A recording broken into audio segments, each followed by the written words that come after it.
फूफा जी? जिनकी पवित्रता अक्षुण है, संसार का समस्त ज्ञान जिनमें समाहित है, वो वेद की देवी अब एक असुर दुर्गमासुर के वश में है। ये विचार मुझे अत्यंत व्याकुल कर रहा है।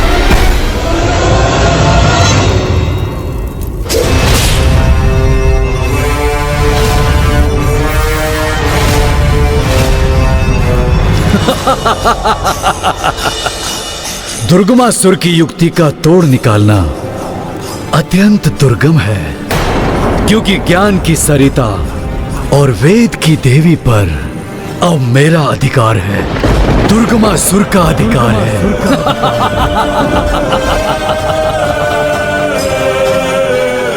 अब इन्हें ऐसे स्थान पर स्थित करूंगा जहां हम असुरों के सिवाय किसी का भी पहुंचना कठिन है।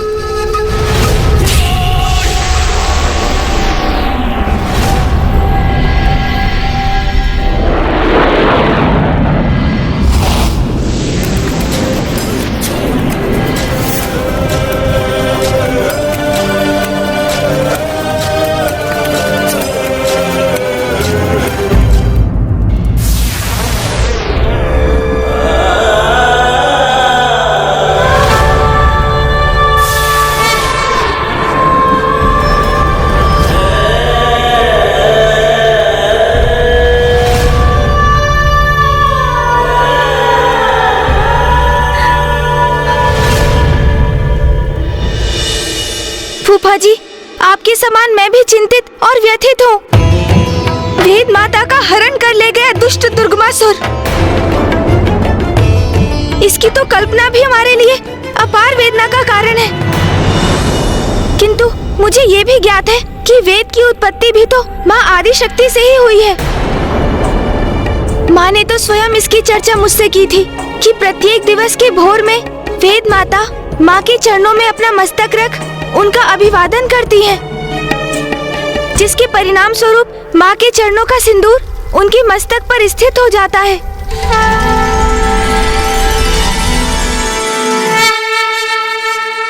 अवश्य वेद माता भी अपनी सुरक्षा के लिए माँ से गुहार कर रही होंगी। माता, इस सृष्टि की रक्षा के लिए मुझे इस असुर से मुक्त कराइए माता।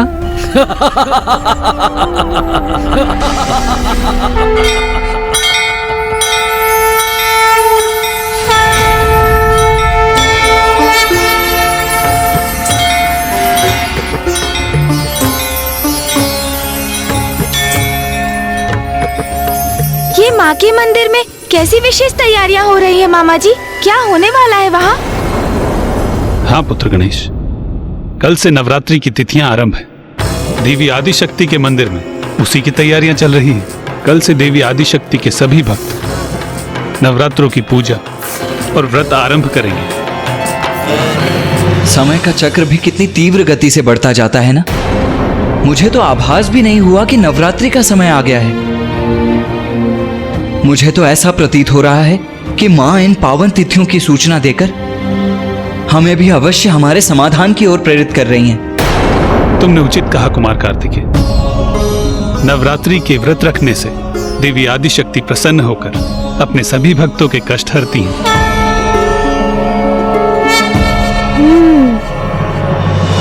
और हमारे संकटों का निवारण तो माँ के द्वारा ही संभव है, इसलिए हम भी नवरात्रि के व्रत और पूजन करेंगे।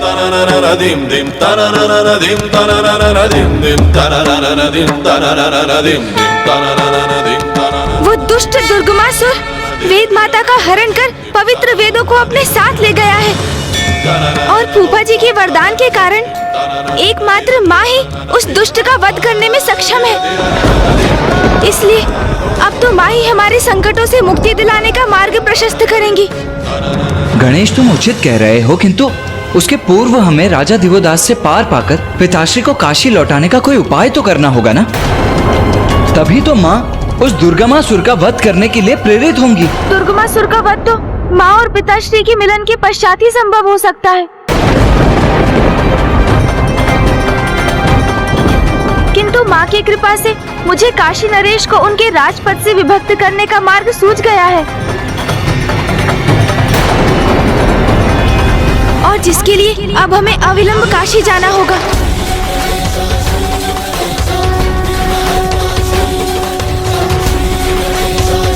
गणेश जी, भले ही इस अवस्था में तो हम युद्ध नहीं कर पाएंगे, और संकट के समय में हमको योगदान न करें, ये सर्वथा अनुचित होगा। सहायता तो आप सभी देवता करेंगे इंद्रदेव, किंतु युद्ध करके नहीं, माता के नवरात्रि का व्रत रख के।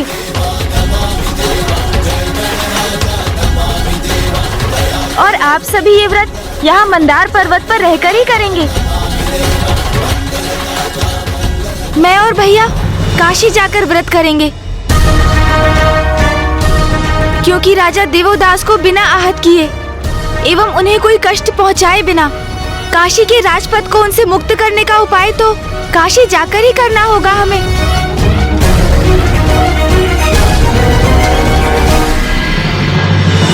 कितना बड़ा और दुर्भाग्यपूर्ण परिवर्तन आ गया है तुम्हारे वैभव में। वहाँ ब्रह्मलोक में सदा उजले तारों से घिरी रहती थी, ब्रह्मदेव की देखरेख में। उनके निकट दिव्य कमल पर स्थित रहती थी वेद की देवी। किंतु अब तो यहाँ इस गहन अंधकार में घिरी हुई हो, जहाँ तुम्हारा ये सिंहासन एक काले और कलुषित कमल पर स्थित है। यहाँ तो मेरे लिए श्वास लेना भी कठिन हो रहा है। इस पाप में अंधकारी स्थान पर क्यों लेकर आए हो मुझे? क्योंकि अब आपका यही नवीन स्थान है। अब आप मेरे अधीन हैं और मैं आपका नवीन स्वामी। बड़े मूर्ख हैं ये देवता, जिन्हें मेरे वास्तविक आशय का भान भी नहीं हुआ। मेरी दृष्टि स्वर्ग के सिंहासन पर नहीं, मेरी रुरु पुत्र दुर्गमासुर की दृष्टि तो आरंभ से आप पर ही थी देवी। क्योंकि मुझे ज्ञात था यदि आप लुप्त हुई तो संसार से धर्म का भी लोप अवश्य होगा, और फिर संसार में पाप और अनाचार का विस्तार होगा। देवता दुर्बल होंगे और असुरों की शक्ति बढ़ेगी। मैं रुरु पुत्र दुर्गमासुर सृष्टि पर अपना एक छत्र राज्य स्थापित करूंगा। इसलिए इस नवीन स्थिति को स्वीकार कीजिए, क्योंकि अब तो सदा आपको इसी एकांत में ही रहना होगा देवी।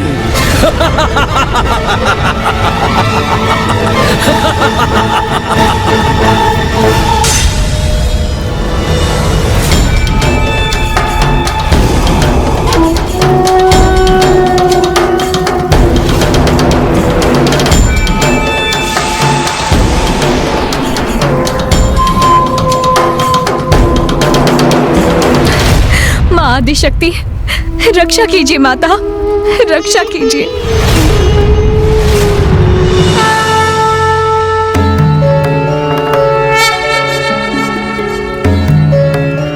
प्रणाम माता। माँ, आपकी अनुमति के बिना तो कुछ भी नहीं होता। ये सभी जो यहाँ घटित हो रहा है, इसमें अवश्य आपकी ही लीला छिपी है माँ। पिताश्री ने काशी का परित्याग किया, उनका अनुसरण करते हुए समस्त देवता भी काशी से प्रस्थान कर गए, किंतु आपके और पिताश्री का वियोग काशी की शोभा और दिव्यता में वृद्धि का कारण बना माँ।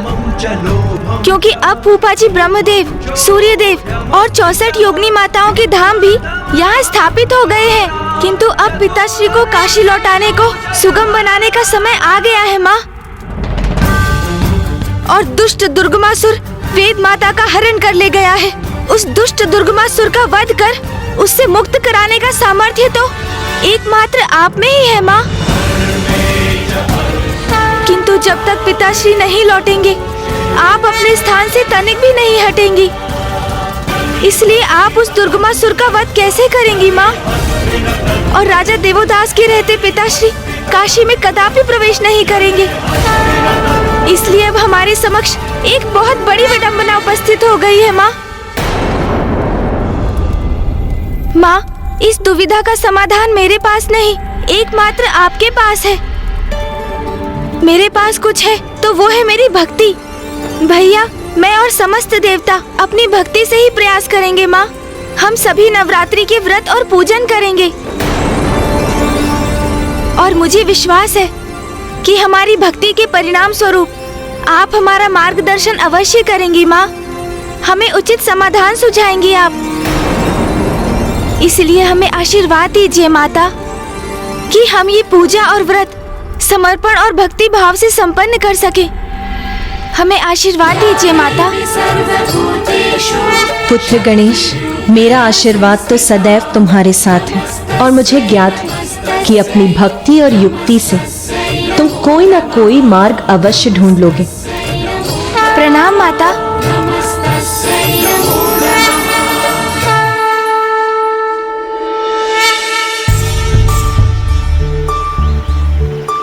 गणेश, क्या तुम इसीलिए काशी आना चाहते थे कि हम अपना व्रत और पूजन यहाँ माँ गंगा के पावन घाट पर कर सकें? नहीं भैया। तो फिर यहाँ काशी आने की क्या आवश्यकता थी? हम अपना पूजन वहां देवताओं के साथ मंदार पर्वत पर भी तो कर सकते थे। भैया, संसार के प्रत्येक प्राणी का कार्य समय निर्धारित है और यही व्यवस्था मनुष्यों में भी है। भले ही राजा दिवोदास काशी के एक धर्मनिष्ठ और कर्तव्य परायण राजा रहे हो, किंतु अब उनके भी संसार से मोह माया के त्याग करने का समय आ गया है और अब उनके जीवन का जो पड़ाव निर्धारित है वो है वानप्रस्थ आश्रम। यही सत्य है उनके जीवन का और यही बात राजा दिवोदास को समझाना अति आवश्यक है, जिसके लिए हमारा काशी आगमन हुआ भैया। इसलिए हमारी पूजा का उचित स्थान है राजा दिवोदास का राजभवन। काशी नरेश राजा दिवोदास के राजभवन में?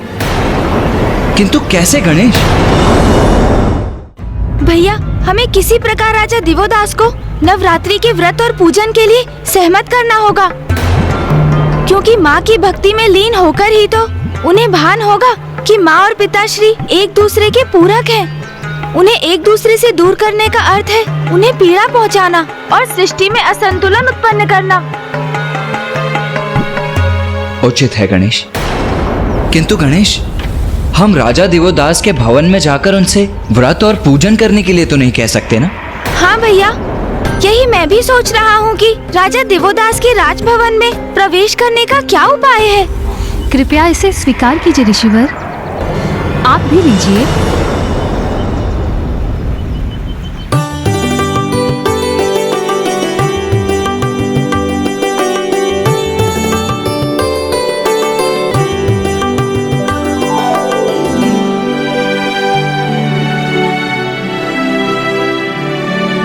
गणेश, वो स्त्री जो वहां दरिद्र ब्राह्मणों को फल और वस्त्र दान कर रही है, वो तो काशी की महारानी प्रतीत हो रही है।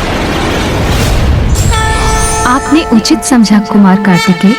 वो स्त्री महारानी सरला ही है, राजा देवोदास की पत्नी।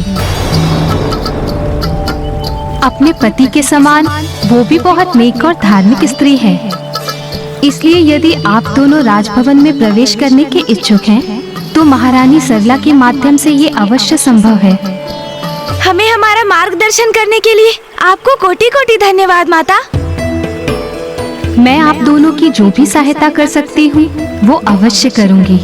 बस आप दोनों किसी भी प्रकार महादेव को काशी लौटाने का मार्ग ढूंढिए।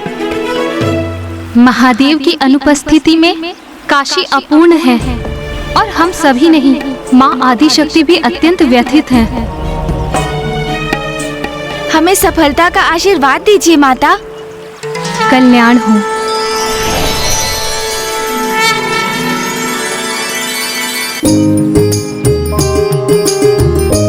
भैया, मुझे एक युक्ति सूझी है।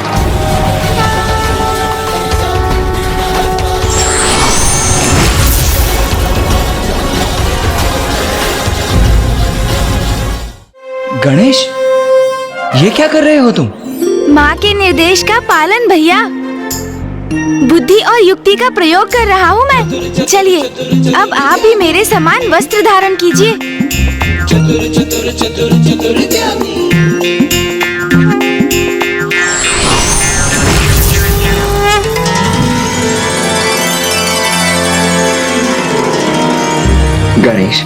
वेशभूषा तो हमने धारण कर ली, किंतु अब राजा दिवोदास के भवन में प्रवेश कैसे करेंगे? मेरे पास उसके लिए एक योजना है भैया, बस आपको उसका अनुसरण करना होगा। तुमने तो मात्र भिन्न वस्त्र धारण किए, भिन्न भेष कहाँ धारण किया है? हो तो तुम अब भी गणेश ही ना? भैया आप प्रश्न बहुत करते हैं। आपको तो मैं अपने स्वाभाविक रूप में ही दिखाई दूंगा, किंतु अन्य सभी को मैं गणेश नहीं, एक साधारण ब्राह्मण बालक ही प्रतीत होऊंगा। आइए मैं आपको अभी दिखाता हूँ।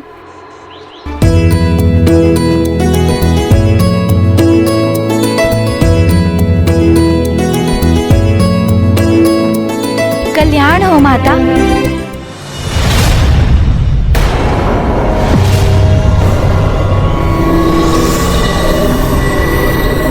मुझे क्षमा करे ब्राह्मण देवता, अब आपको देने के लिए मेरे पास कुछ भी शेष नहीं। माता, हम आपसे यहाँ पर दक्षिणा प्राप्त करने नहीं आए हैं। हम तो बस यहाँ से निकल रहे थे तो हमारी दृष्टि आप पर पड़ी और हमारे मुख से स्वतः आशीर्वचन निकल पड़े। आप तो अति भाग्यशाली है माता, आपकी मनोकामना पूर्ण हो गई है। मनोकामना? कौन सी मनोकामना प्रभु? बाल्यावस्था में नाग कन्या ने ब्रह्मदेव की प्रार्थना की। प्रभु ब्रह्मदेव, मेरे पिताश्री नागराज वासुकी जी मेरा विवाह किसी योग्य नागपुरुष से करवाने के इच्छुक हैं, किंतु मेरी इच्छा है कि जब मैं उचित आयु में पहुंचूं, तो मैं किसी ऐसे पुरुष, किसी ऐसे मनुष्य के साथ विवाह करूं जो धर्मनिष्ठ हो और आपका परम भक्त हो। यदि आपके प्रति मेरी भक्ति सत्य है तो मुझे वरदान दीजिए कि मेरी मनोकामना पूर्ण हो। ब्रह्मदेव ने आपकी प्रार्थना स्वीकार कर ली और आपको वरदान दे दिया। तथास्तु।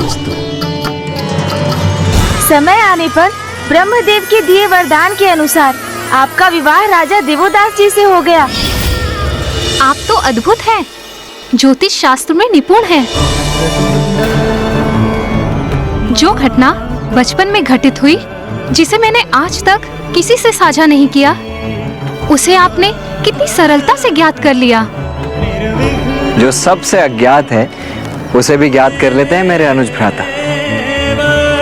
ज्योतिष ज्ञान के प्रकांड विद्वान जो हैं। आप जैसे विद्वान के काशी आगमन से काशी धन्य हुई, किंतु आपका उचित सम्मान तो मैं राजभवन में ही कर सकती हूँ। आप हमारे साथ चले विप्रवर। मेरे पतिदेव को भी विद्वानों का स्वागत करने में बहुत आनंद का अनुभव होता है। कृपा कर हमें भी अपनी सेवा का अवसर दीजिए। अवश्य महारानी, हम आपका आतिथ्य स्वीकार करते हैं।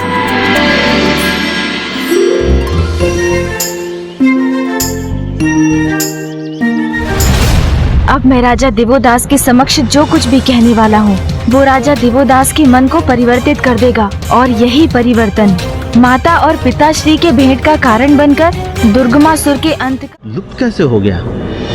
अब तो यही आशा है कि गणेश को युक्ति लगाकर राजा दिवोदास को व्रत के लिए मना ले, क्योंकि नवरात्रि की तिथियां तो कल से ही आरंभ है। अर्थात गणेश के पास केवल आज रात्रि का ही समय शेष है, क्योंकि व्रत और पूजन उचित समय पर उचित विधि विधान से ही होना चाहिए, अन्यथा उसका कोई सुफल प्राप्त नहीं होगा।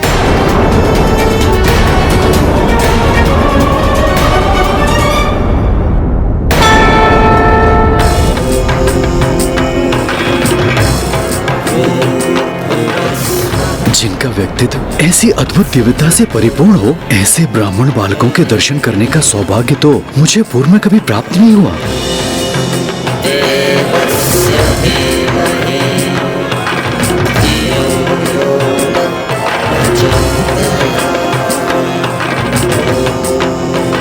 स्वामी, मेरी इन दोनों विलक्षण ब्राह्मण बालकों से संयोगवश माँ गंगा घाट पर भेंट हुई। दोनों अत्यंत ही विद्वान हैं और आज ही यात्रा करते करते काशी में प्रवेश किया है इन्होंने। विप्रगण, हमें अपना परिचय देने की कृपा करें। प्रणाम महाराज दिवोदास, मेरा नाम गुणेश है। और मैं इनका अग्रज कृतेश हूँ। आपका हमारी काशी नगरी में और मेरे राजभवन में स्वागत है।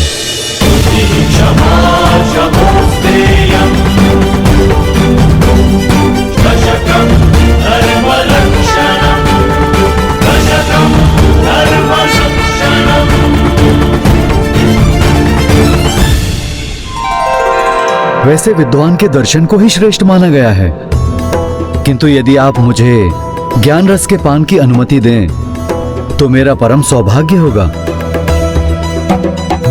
ब्राह्मण देवता, मेरे स्वामी को भी उनके कुछ अतीत के बारे में बताइए ना। अवश्य माता।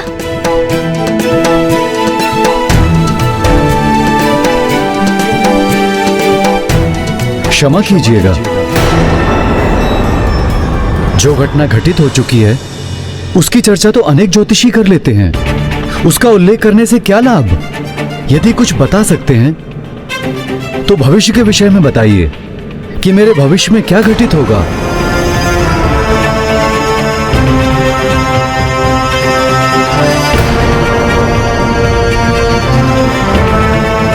महाराज दिवोदास, मैं तो आपको आपके भविष्य से परिचित करवा सकता हूँ, किंतु क्या आप में इतना सामर्थ्य है कि आप मेरे वचन सुन सकेंगे? क्योंकि बहुत संभव है कि आपको मेरी भविष्यवाणी अप्रिय प्रतीत हो, आपका मन उससे आहत हो जाए, क्योंकि कुछ सत्य सत्य होते हुए भी प्रियकर नहीं होते। ब्राह्मण देवता, मैं सदैव धर्म का पालन करता हूँ, और जो धर्मनिष्ठ होते हैं उनकी तो सत्य में भी अपार निष्ठा होती है। इसलिए जो कहना चाहते हैं निसंकोच कहें। एक बार पुनः विचार कर लीजिए महाराज। मैं आपसे पुनः निवेदन कर रहा हूँ, आप जो कहना चाहते हैं निसंकोच होकर कहें।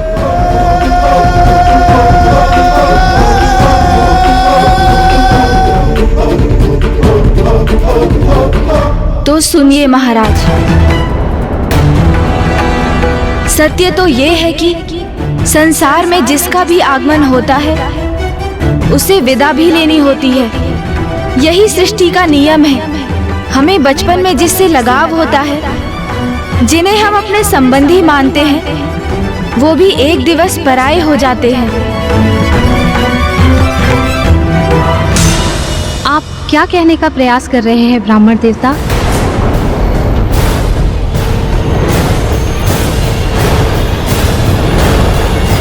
यही कि आपके जीवन में बहुत अल्प समय शेष है महाराज देवोदास।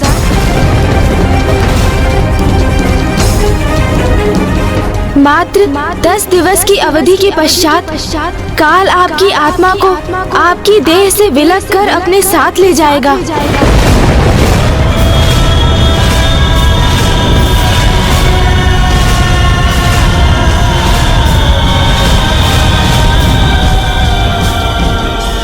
नारायण, ये प्रथम पूज्य गणेश जी ने ये कैसी घोषणा कर दी?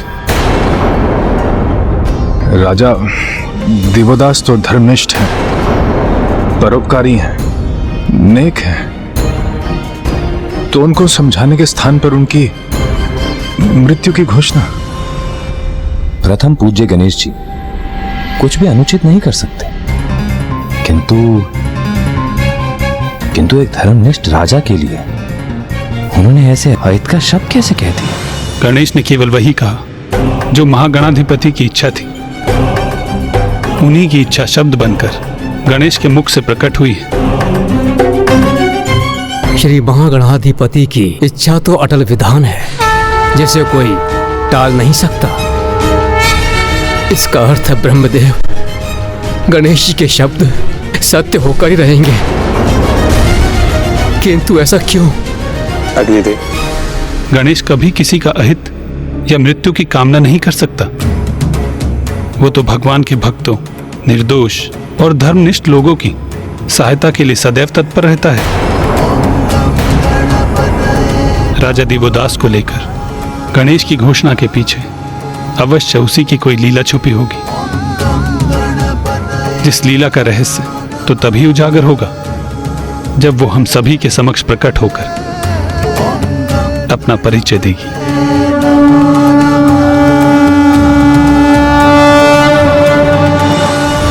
बस बस, कैसे ब्राह्मण देवता है आप? आपके मुख से ऐसे अशुभ शब्द कैसे प्रवाहित हो सकते हैं? मैंने आपको अतिथि रूप में स्वीकार कर अपने निवास में आमंत्रित किया। मेरे स्वामी और मैंने आपका आदर और सत्कार किया, और आप मेरे ही सुहाग के उजड़ने की भविष्यवाणी कर रहे हैं।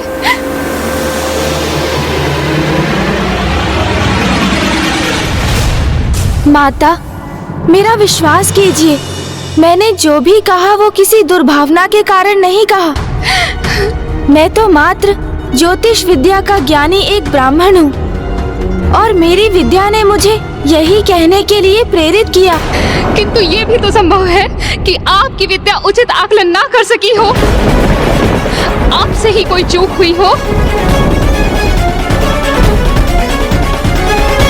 नहीं माता, गुणेश की गणना में कभी कोई चूक नहीं होती, इसीलिए उसने आपको पूर्व में ही सचेत किया था कि जो वो कहने जा रहे हैं कदाचित उसका श्रवण आपके लिए असहनीय हो। किंतु माता, आप इतनी व्याकुल क्यों हो रही हैं? मृत्यु तो संसार का अंतिम सत्य है। अवधि 10 दिवस की हो अथवा 1 वर्ष की, प्रत्येक जीव के जीवन काल का अंत तो एक ना एक दिवस तो होना ही है। और मृत्यु, माता, मृत्यु तो मात्र इस नश्वर शरीर की ही होती है। आत्मा तो अजर अमर है, जो संसार में कर्म करने आती है, और आयु पूर्ण होते ही वो इस नश्वर शरीर का परित्याग करने पर विवश हो जाती है, और अपने जीवन में जिन भी कर्मों का संचय वो आत्मा करती है वही उसके साथ जाते हैं। किंतु बस सरला,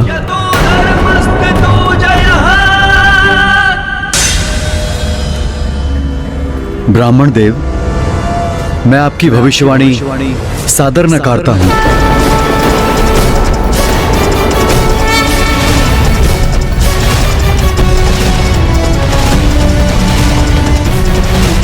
मेरा जीवन अब मात्र 10 दिवसों के लिए ही शेष है। मुझे आपकी ये भविष्यवाणी स्वीकार नहीं,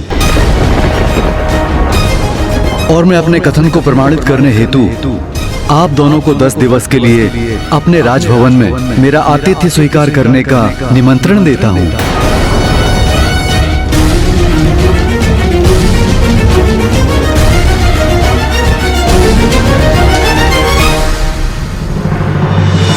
मुझे क्षमा करें राजन, किंतु हम आपका निमंत्रण स्वीकार नहीं कर सकते। ये गणेश जी क्या कर रहे हैं? वो राजा दिवोदास के निमंत्रण को अस्वीकार क्यों कर रहे हैं? यही तो गणेश जी और कुमार कार्तिकेय का आशय था कि वो राजा दिवोदास के राजभवन में जाएं और उन्हें समझाएं, वहां स्थित हो जाएं। किंतु वो ना क्यों कर रहे हैं? किंतु आप मेरा निमंत्रण क्यों नहीं स्वीकार कर सकते? क्या आपको इस बात का संशय है कि मेरा ही कथन सत्य प्रमाणित होगा, और आपको आपकी गणना में चूक होने के कारण काशी में लज्जित होने के लिए विवश होना होगा? नहीं राजा, उसकी तो तनिक भी चिंता नहीं है हमें। वास्तव में कल से नवरात्रि की तिथियां आरंभ हो रही हैं। मैं और मेरा अनुज गुणेश नवरात्रि की इन तिथियों में 9 दिवसों का व्रत और पूजन करते हैं। उसमें तो आपको कोई समस्या उत्पन्न नहीं होगी, क्योंकि मैं और देवी सरला आपके व्रत और पूजन की समुचित व्यवस्था कराएंगे। क्या आपको हमारा आतिथ्य स्वीकार होगा?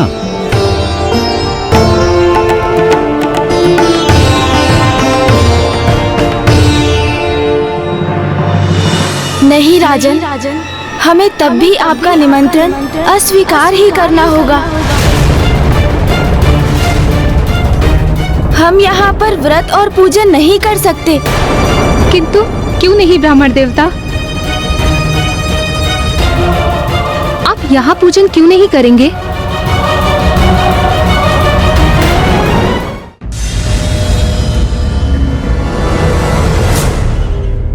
माता, नवरात्रि के व्रत और पूजन तभी सफल होते हैं जब जहाँ उनका आयोजन होता है और वहाँ पर निवास करने वाले सभी सदस्य उसका पालन करते हैं।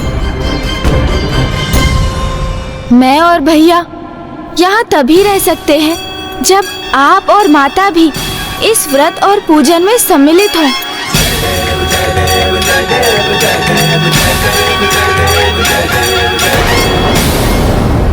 किंतु मैं और गुणेश आपको ये व्रत रखने के लिए विवश तो नहीं कर सकते।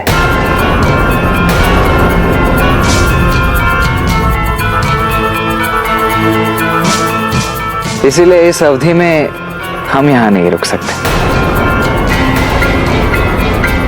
अब हमें आज्ञा दीजिए। रुकिए ब्राह्मण देवता।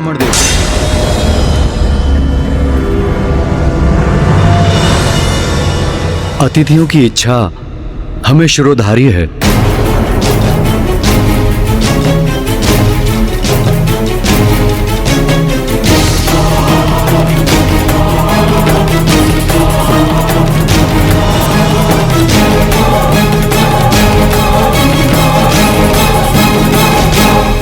इसलिए मैं और मेरी पत्नी सरला भी आपके साथ नवरात्रि व्रत और पूजन पूर्ण विधि विधान से करेंगे। ये तो अति उत्तम होगा। इस प्रकार तो ये 9 दिवस बड़ी सहजता से व्यतीत होंगे। और इसके उपरांत आपके भविष्यवाणी की भी परख हो जाएगी। तो उचित है महाराज। कल से व्रत और पूजन के साथ हम आपको माँ के 9 रूपों की कथा भी सुनाएंगे। किंतु ब्राह्मण देवता, हमें व्रत रखने के लिए 9 रूपों की कथा सुनने की क्या आवश्यकता है? क्योंकि जैसे जैसे आप प्रत्येक कथा सुनेंगे तो आपको स्वयं अपने प्रश्नों के उत्तर प्राप्त हो जाएंगे और आपको ये भी ज्ञात हो जाएगा कि क्यों शेष है 10 दिवस आपका जीवन। क्या आप अपने जीवन के इस सत्य को स्वीकार कर सकेंगे? उचित है ब्राह्मण देवता। हमें आपकी भविष्यवाणी पर विश्वास हो अथवा नहीं, हम आपकी दिव्यता का मान अवश्य रखेंगे और आपकी आज्ञा अनुसार हम इस पूजन की समस्त व्यवस्था करेंगे और आपके आदेशों का पालन करेंगे। माता, महाराज, देवी की स्थापना कल प्रातः होगी। अब हमारी आपसे भेंट कल भोर में ही होगी।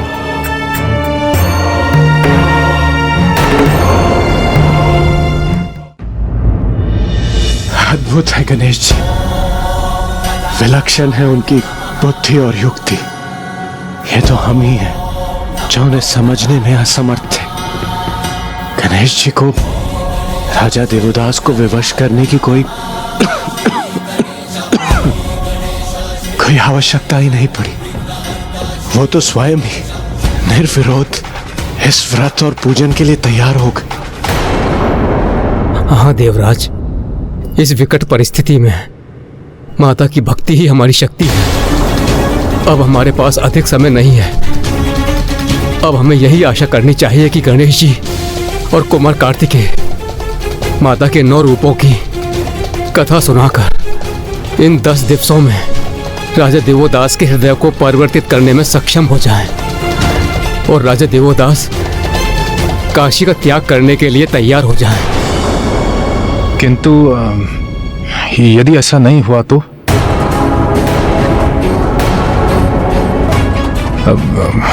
यदि दुर्गमासुर और भी कोई नीचता कर गया तो?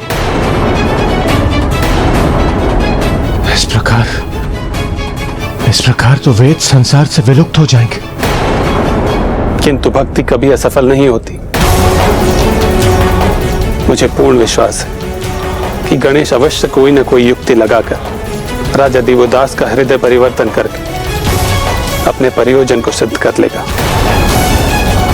हमें भी गणेश जी के सुझाव के अनुसार कल दिवस से ही व्रत और पूजन आरंभ करना चाहिए, क्योंकि मुझे आभास हो रहा है वेद की देवी अपार कष्ट में है।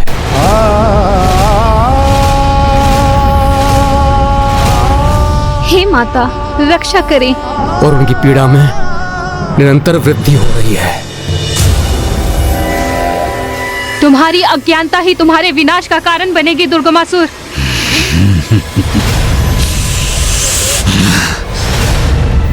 देवी, व्यर्थ है ज्ञान और उसकी महिमा का बखान। वेद की देवी ज्ञान झुक गया मेरे बल के समक्ष, और देखो मैं ब्रह्मलोक में प्रवेश कर तुम्हारा हरण कर लाया, और अब मैं तुम्हें यही रखूंगा जहां तुम्हारा अस्तित्व ही नहीं रहेगा। धीरे धीरे धूमिल होकर विलुप्त हो जाओगी तुम, और वेद नष्ट हो जाएंगे। वेद नष्ट हो जाएंगे। मूर्ख असुर, यदि वेद नहीं रहे तो संसार से ज्ञान विलुप्त हो जाएगा। ज्ञान ही तो मिटाना है मुझे, जहां अज्ञान का प्रभाव हो। ऐसा संसार चाहिए मुझे, क्योंकि अज्ञानी जीवों पर शासन करना अत्यंत सरल होता है। इतना भी नहीं जानती ज्ञान के भंडार की देवी, वेद की देवी।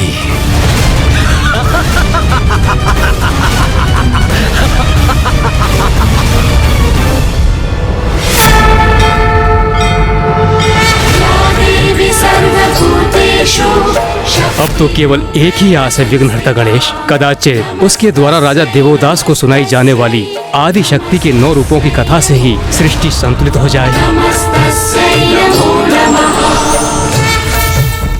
ओम गंगणपतये नमः। ओम गणपतये नमः। ओम गणपतये नमः। ओम गंगणपतये नमः।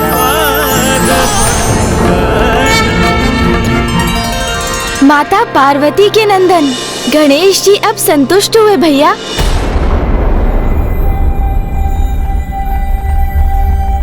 गणेश जी संतुष्ट हो गए? ये आपको कैसे ज्ञात हुआ? बस ज्ञात हो गया मुझे। माता के साथ नवग्रह और षोडश मातृकाओं की भी पूजा की जाती है, किंतु सर्वप्रथम माता आदि शक्ति की स्वरूप माने जाने वाली कुमारी कन्याओं का भी पूजन अनिवार्य है। ये कन्याएं 4 वर्ष की आयु से लेकर 10 वर्ष की आयु की होनी चाहिए, क्योंकि ये मान्यता है इसी आयु की कन्याओं में शक्ति रूपिणी माता आदि शक्ति का वास होता है। तो क्या हम कन्याओं का पूजन करेंगे? हाँ महाराज, इन 9 तिथियों में प्रत्येक तिथि पर हम एक कन्या का पूजन करेंगे। ये तो अति उत्तम है, क्योंकि नारी ही समाज की शक्ति का आधार है। क्योंकि कहा जाता है जहाँ नारी की पूजा होती है वो स्थान स्वर्ग के समान होता है। किंतु ब्राह्मण देवता, हमारी तो कोई पुत्रियां नहीं है, और हमारे राजभवन में कोई लघु आयु की कन्याएं भी नहीं है, तो हम कन्या पूजन कैसे करेंगे?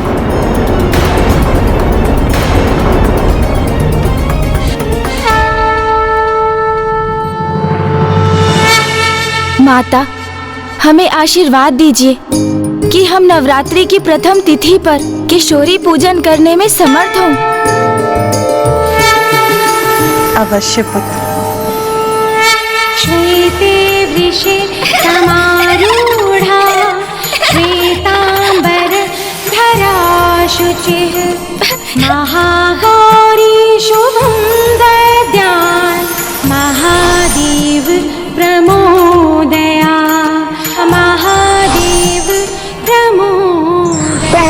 माता, प्रणाम महाराज।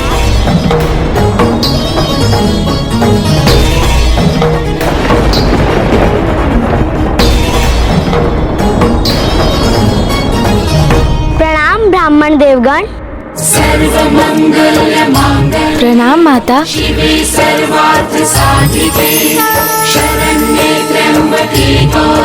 प्रणाम माँ। ये बालिका स्वयं यहाँ कैसे पहुँच गई? इसे कैसे ज्ञात हुआ? बस मुझे ज्ञात हो गया। यही तो माता की लीला है। उन्होंने अपने पूजन के लिए स्वयं ही सारी व्यवस्था कर ली। अब कौमारी पूजन आरंभ करने का समय आ गया है।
धन्यवाद माता।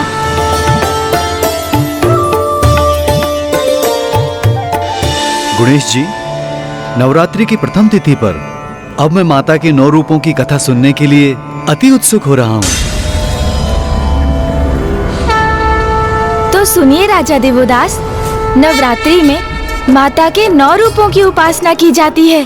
प्रत्येक दिवस माँ की ही एक स्वरूप की पूजा की जाती है, जिन्हें हम माँ शैलपुत्री, ब्रह्मचारिणी, चंद्रघंटा, कुष्मांडा, स्कंद माता, कात्यायनी, कालरात्रि, महागौरी और सिद्धिदात्री के नामों से जानते हैं।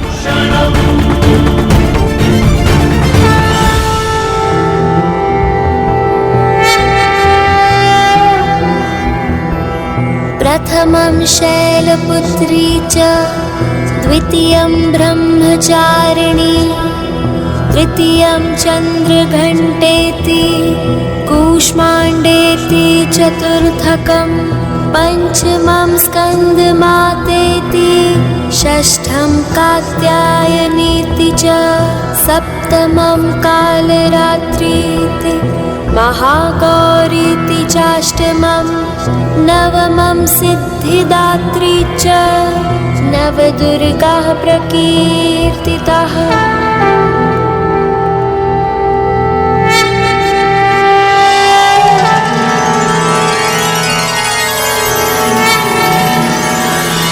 आज नवरात्रि के प्रथम दिवस पर हम माँ के शैलपुत्री स्वरूप का पूजन करेंगे और उनकी कथा भी सुनेंगे। अवश्य ब्राह्मण देवता, किंतु उसके पूर्व ये भी बताने की कृपा करें कि माँ किसकी प्रतीक हैं? अति उत्तम प्रश्न किया है आपने महाराज दिवोदास। माँ तो वो शक्ति है, प्रकृति है, जिन्होंने महादेव के संयोग से इस संसार को जन्म दिया है।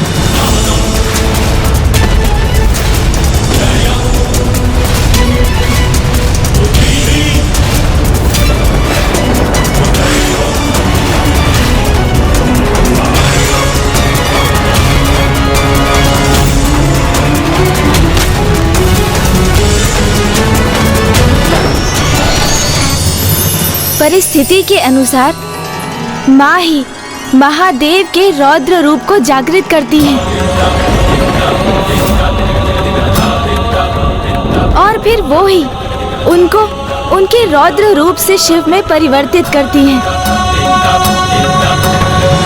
अर्थात ये समझने के लिए अब मैं आपको माता की प्रथम रूप माँ शैलपुत्री की कथा सुनाऊंगा, क्योंकि कोई भी व्रत और पूजन तभी पूर्ण होते हैं जब उनके पीछे की कथा का स्मरण किया जाए। क्योंकि अब हम नवरात्रि में हैं, माँ के 9 रूपों की पूजा कर रहे हैं, तो हमें ये ज्ञात करना अति आवश्यक होगा कि माँ के 9 रूपों में प्रथम रूप माँ शैलपुत्री का आविर्भाव कैसे हुआ। तो ये कथा तब आरंभ हुई जब माता प्रजापति दक्ष की पुत्री थी और वो देवी सती रूप में प्रकट भी हुई थी और वो महादेव की पत्नी भी बनी थी।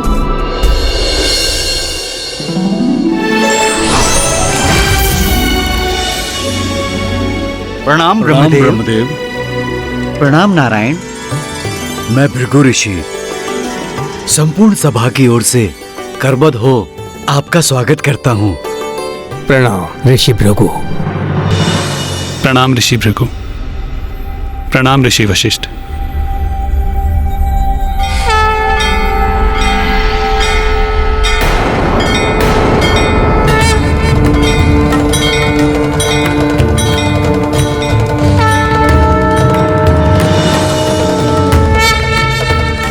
मैं तो मना रहा था कि महादेव यहाँ ना आए, किंतु उसके विपरीत हो गया।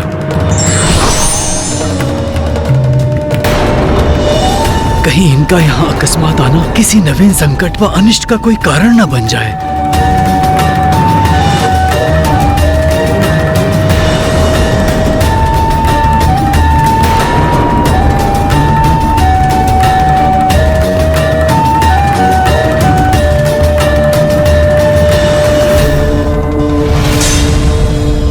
महादेव के साक्षात दर्शन पाकर हम तो धन्य हो गए। ऋषि वशिष्ठ, आपने हमें इस विशिष्ट ज्ञान सभा में आमंत्रित किया, ये तो हमारे लिए बहुत सम्मान की बात है।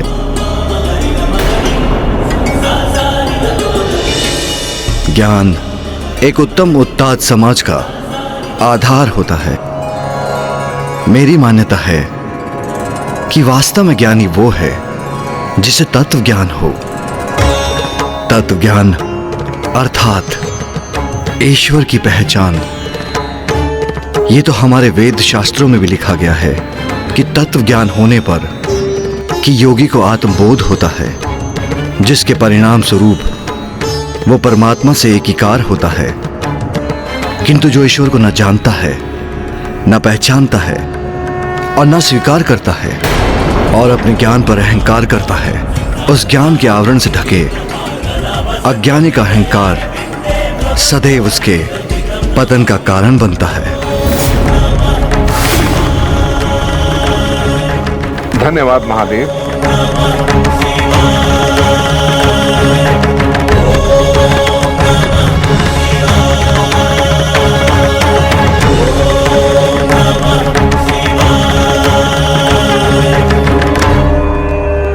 महादेव ने आज की सभा का विषय तो निर्धारित कर ही दिया है और वो है तत्व ज्ञान। ब्रह्मदेव, आप भी इस पर प्रकाश डालने की कृपा करें। प्रजापति दक्ष, जिन्हें ब्रह्मदेव ने ब्रह्मांड के अधिपति के पद पर स्थापित किया है, पधार रहे हैं।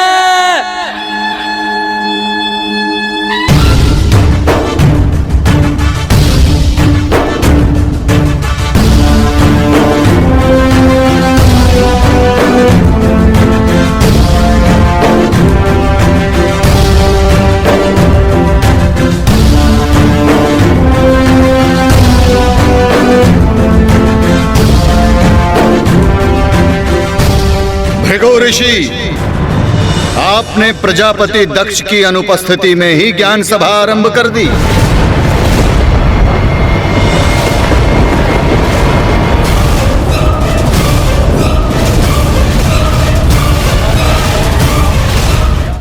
कदाचित भूलवश आपने मुझे इस ज्ञान सभा में आमंत्रित कर दिया, जहां मुझे नहीं आना चाहिए था। ऋषिवर, ये क्या कह रहे हैं प्रजापति दक्ष? उचित ही कह रहा हूं ऋषिवर। जहां अघोरी और गण उपस्थित हों, वहां ज्ञान साधना कैसी? ये आप क्या कह रहे हैं प्रजापति दक्ष? महादेव तो ज्ञान और प्रकाश की प्रकाष्ठा है। अच्छा ऋषि वशिष्ठ, यदि ये इतने ही बड़े ज्ञानी हैं, तो इन्हें यह भी ज्ञात होना चाहिए कि जब प्रजापति दक्ष ने यहाँ प्रवेश किया तो इन्हें खड़े होकर उनका अभिनंदन करना चाहिए, परंतु ये अपने स्थान से खड़े भी नहीं हुए।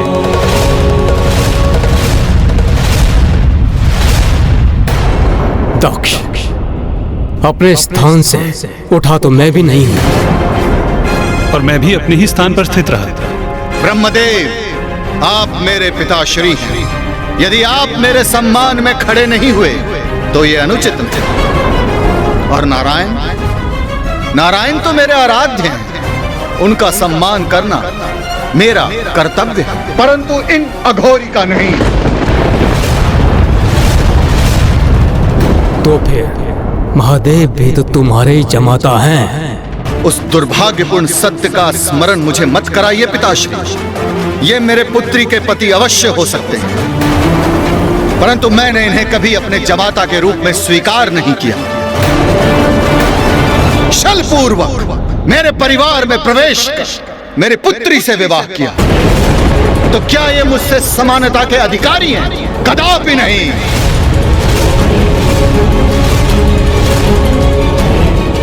इस सभा में सम्मानित अतिथियों ने, ब्राह्मणों ने, देवताओं ने, ऋषि मुनियों ने मस्तक झुकाकर मेरा अभिनंदन किया, परंतु ये भूतों, पिशाचों और प्रेतों से घिरे रहने वाला अपने स्थान पर स्थित रहा। और तो और अपने नेत्र बंद कर ध्यान करने का ऐसा ढोंग कर रहे हैं जैसे इनसे बड़ा ईश्वर पूरे संसार में कोई ना हो।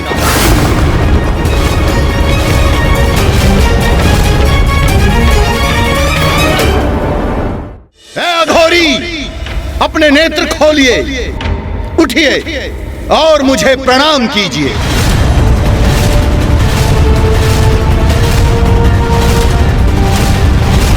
मेरी पुत्री से विवाह किया, इसका अर्थ यह नहीं कि आपको मैं कोई विशेष अधिकार दूंगा। शमशान में निवास करने वाले इन निर्लज को मेरे समक्ष स्थान ग्रहण कर स्थित रहने में लज्जा नहीं आती? प्रजापति होने के नाते मुझे इन्हें इनकी इस उदंडता का दंड तो अवश्य देना होगा।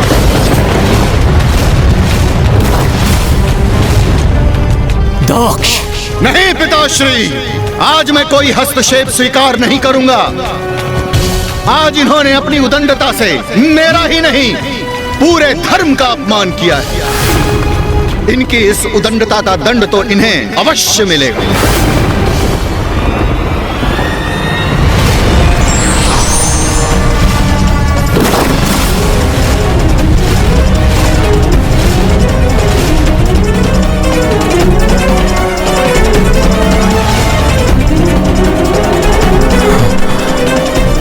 ये श्राप के भागी हैं। मैं इन कुलहीन, कुसंस्कारी, दुष्ट प्रवृत्तिधारी, शमशान में निवास करने वाले को श्राप देता हूँ, श्राप देता हूँ। देवताओं के साथ प्राप्त होने वाले यज्ञ के भविष्य के भाग से भी ये वंचित रहेंगे। प्राप्त होने वाले यज्ञ के भविष्य के भाग से भी ये वंचित रहेंगे।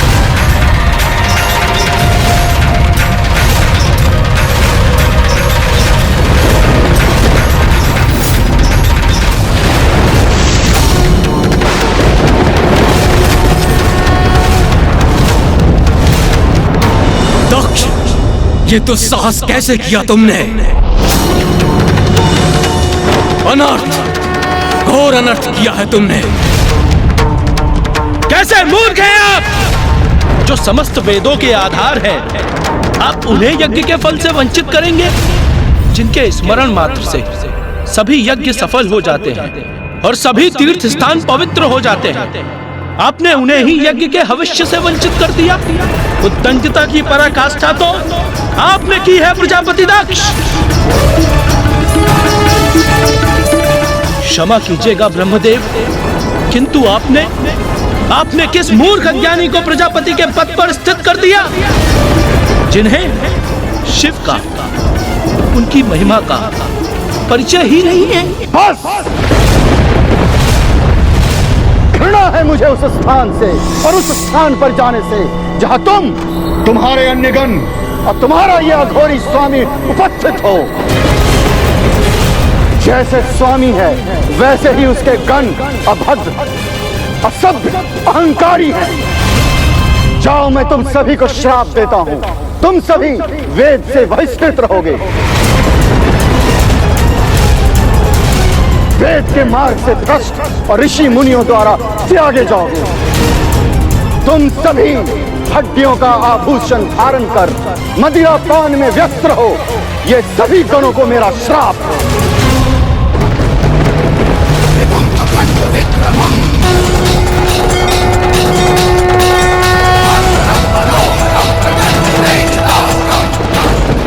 ये तीव्र वायु प्रवाह, ये प्रचंड ध्वनि, ऐसा अंधकार, ये सब क्या हो रहा है?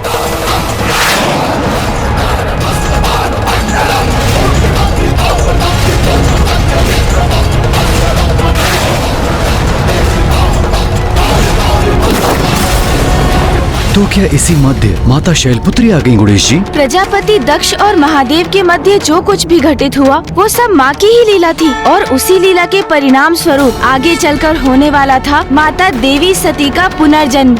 आप आगे की कथा जानने के लिए जितने उत्सुक है राजा दिवोदास, उससे कहीं अधिक व्याकुल मैं हूँ आपको बताने के लिए कि आपने पिता श्री महादेव को काशी एवं माता से विलग कर कितनी बड़ी भूल की है। और अब इसी के साथ आपको ये भी ज्ञात होगा कि क्यों अब आपके जीवन के मात्र 10 दिवस ही शेष रह गए हैं